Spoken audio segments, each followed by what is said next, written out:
Well, so June 9th, doing a pasture check and a fence walk out here where I got my most of my yearlings, and moved them, started them on the 20th out here, and done one rotation, one move already, and they've seemed on this part done a lot of trampling, a lot of stuff trampled into the ground, so not as much utilization as I'd like. I'd like them to, like more of it, more efficient to get this stuff recycled through the animal than have them trampling it in the ground. They seem to be going to the grass quite a bit. A lot of ryegrass, Italian ryegrass come up. I only put a little bit of that, but I think more of that come up than the star grazer fescue I put in. White clover's in full bloom, but take a little bit of a fence walk and check out what's going on. But yeah, I'd say right now they're hitting the grass more than the clover. It's kind of a concentrated area. They trampled a lot of this, and they grazed more of this with less trampling. This is what they were on, and surprisingly, with no rain, it can't really tell if it's grown much, except that the clover has, flowered and has a tall head on it now a little bit. We got a lot more shade in this area.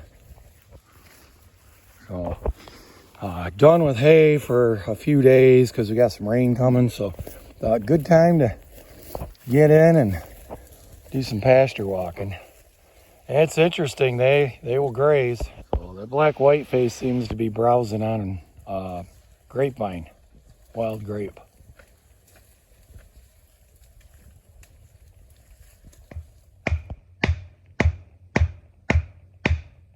Shoring up the fence right now with a few stays, a few black locust pickets. So on living trees, I used these tube insulators. First time using them. Do 2-inch barb staple. I leave the staple out so as the tree grows into it. I got a little bit of time. Dead tree, I put this in on the snag.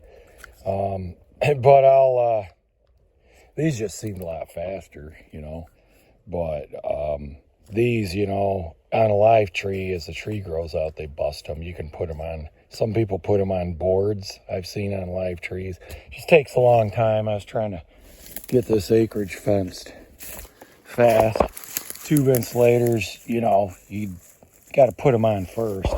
There's a spiral type. I'm trying to find a roll of the spiral insulator that you can snap onto the fence.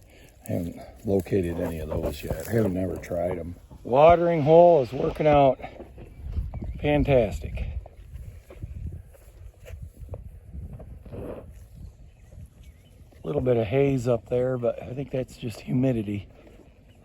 Part of the thing I'm doing is, I'm checking fence. I got the little chainsaw with me, the cord, the electric, is cutting on more of an alleyway so I can walk fence easier. There's a lot of brush that when I fence this, and I just basically bowled through the brush head down, pulling wire, and trying to make it so it's just easier to walk. And cattle are coming in yearlings are coming in to check things out. They do like to, I see there's a good amount of traffic here in the woods where they've come in. So that's a lot of what I'm doing.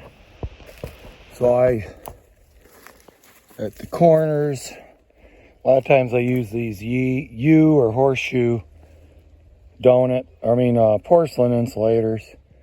And then I kind of did, one of the challenges was uneven ground.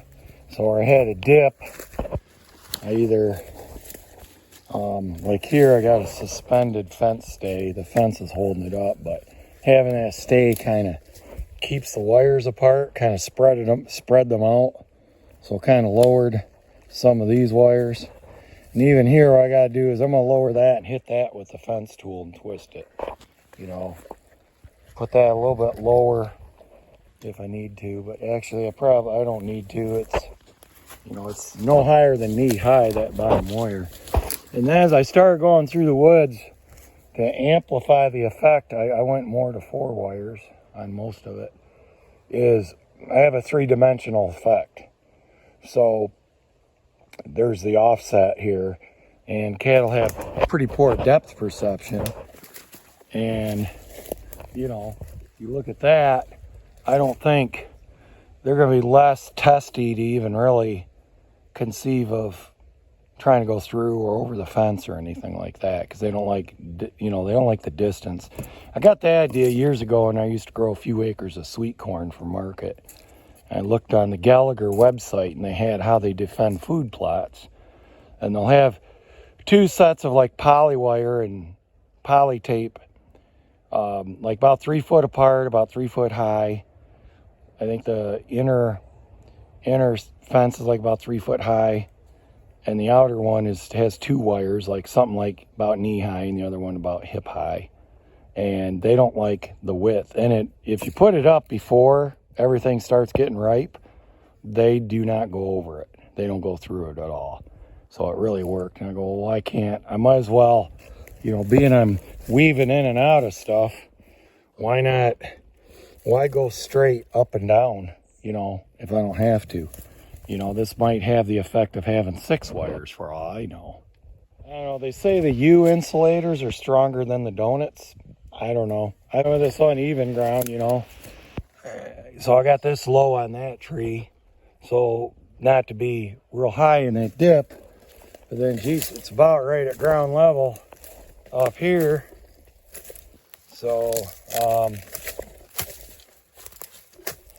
I may do, you know, might do something with that eventually. You know, put another, I guess, stay in here just for the 1 wire. Another example of that 3D effect here. The bottom wire, 2nd wire, 3rd wire, 4th wire. All in all, just great loafing and bedding habitat for them cattle. Hey, it's, you know, it's 10 degrees cooler in here with a little bit of a breeze. They rub on this brush for insect protection. I got some old conveyor belting and got a set of shears that would cut it. And I kind of like this idea. So that as a tree grows, that'll, you know, stretch out there like that, be flexible, not break off. Areas like this, it's coming, the fence is coming up coming on the downside of a hump, and I was either going to have to, you know, lug post in here and dig post in because there's a stretch with no post, or I did some fence stays here, and I mean there's a lot of pressure on that. I mean I can't even just easily lift that up. There's a hell of a lot of pressure on this. This is a red osier dogwood stay. I go in the swamps and cut these. And that's, you know, if it was flimsy, I'd have to do something. Bring some post in here and drive the post in. So, coming off this wild plum right here.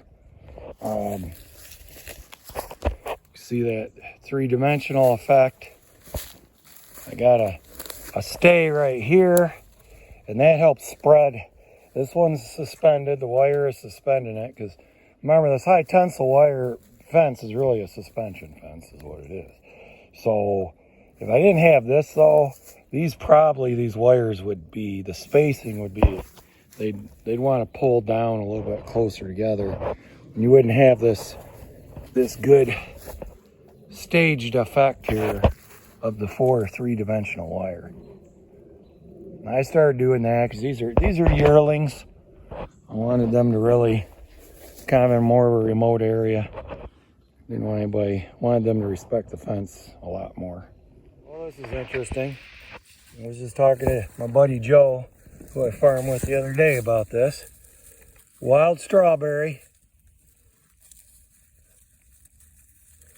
I mean, they are tiny. And you'll see the plants all the time, but you don't hardly see a berry. I don't know. And boy, they are sweet. I mean, when you eat them, wow. The thing about using trees going through the woods is any post can be an end post or a corner post. I mean, even a small tree is strong as hell. So anywhere I wanted to add an extra wire, like in a dip, I just put another porcelain insulator, end insulator on, and you know, add a wire, you know.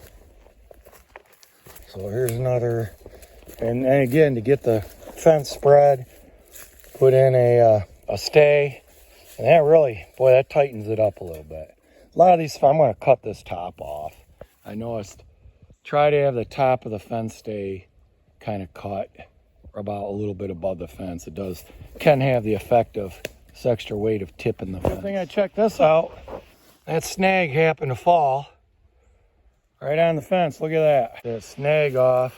But this is a spot where I got a couple of these stays, and they're a little bit on the bigger side. I think I'm gonna try to I'm gonna try to sharpen the end of that stake and drive it in like right here to kind of hold the wire up. Nice point on there.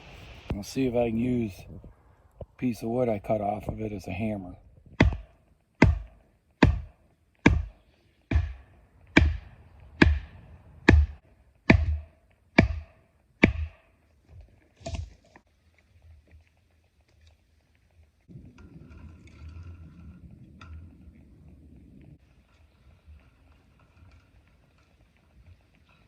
Okay, that has strengthened it up. It's probably in there a foot or so. And I didn't like how flimsy this section is. It's another hump. So I needed something there. And this is before I came up with the concept of driving these wood posts, which is actually extremely easy to do. There is a big gnarly gap. Fence is kind of loose. It's like I should get the fence stretcher out, or just put an inline daisy wheel strainer, you know, for something like this, and retighten this up.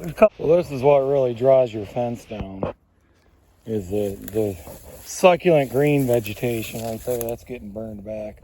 So I'll come out with my brush cutter, my steel powered brush cutter with the steel blade on it, and start cutting that down, because that's really what draws it out. This spot, this is where I came in and actually drove some posts in to hold the fence down and give it some space at a corner. But yeah, now I'm getting some grass growing, so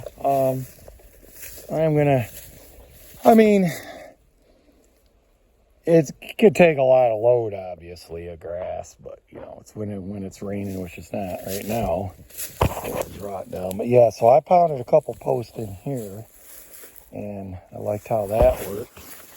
And right now, I got a cross fence right here in the new area they're in. I just put this up the other day, and there's a whole bunch more of the fence and acreage going off that way, and I'll have to get to that another day. Did a jumper wire here, so this cross fence I can turn off right here by grabbing this insulated copper wire and doing that. I got a series of cutoff switches around the farm. Up against this oak tree, I got a cutoff right here. So while I'm out, can kind of isolate it to see where the voltage drop is at. So anyways, all right, hopefully we're gonna get some rain this weekend. I mean, they want a variety. They're in here eating these weeds, these goldenrod. So they do not just want that pristine clover, fescue, ryegrass I planted out here for them.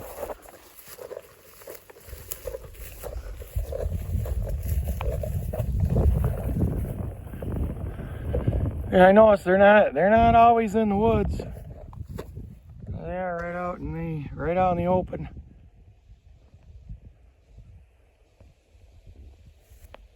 They're going through this side. They're going through this side fast. I'm gonna have to get that cross fence up. I'm gonna do, start grazing this section over here. So, got all this to graze yet. And put up kind of a permanent barrier fence here between this and another pasture there.